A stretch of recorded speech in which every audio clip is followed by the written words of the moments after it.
crucifixion, mga kapatid, wala pong resurrection. Wala po sana tayo dito, walang buhay, mga kapatid.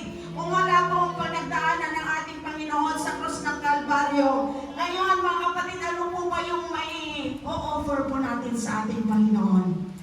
Praise the Lord. I-offer po natin ang ating puso, ating buhay, yung ating lakas, mga kapatid. Palayain po natin ang ating kaluluwa na naghahangad po sa presensya ng ating Panginoon.